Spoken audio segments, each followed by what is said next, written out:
ঢাকার রাজপথে বৈষম্যবিরোধী ছাত্র আন্দোলনের মাঝে হঠাৎই গুলিবর্ষণ। মাটিতে লুটিয়ে পড়ে ২১ বছর বয়সী মাহফুজ আলম শ্রাবণ। বিএনপি কর্মী মাহফুজ আলম নিহত হবার ঘটনায় এবার সাবেক প্রধানমন্ত্রী শেখ হাসিনা সহ ৪০৮ জনের বিরুদ্ধে মামলা হয়েছে।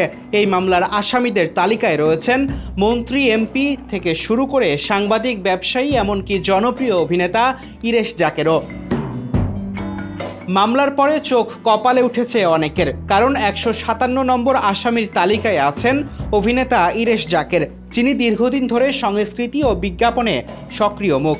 মামলার আসামিদের বিরুদ্ধে রয়েছে হত্যা, ষড়যন্ত্র, পরিকল্পিত হামলা এবং রাষ্ট্রীয় বাহিনীর অপব্যবহারের অভিযোগ। এর সাথে কিভাবে জড়ালেন অভিনেতা ইরেশ জাকের, এটা এখন বড় প্রশ্ন।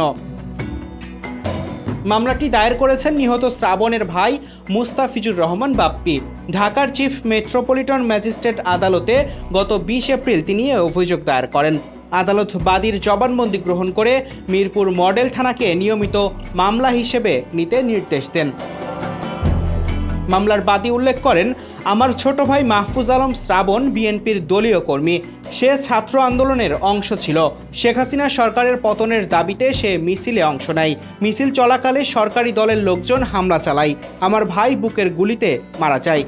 এজাহারে বলা হয়, অভিযুক্তরা সাউন্ড গ্রেনেড, টিয়ার শেল ও রাবার বুলেট ব্যবহার করে শান্তিপূর্ণ মিছিল লক্ষ্য করে হামলা চালায়। গুলিতে ঘটনাস্থলে আহত হন মাহফুজ। পরে হাসপাতালে নেওয়ার পর তাকে মৃত ঘোষণা করা হয়।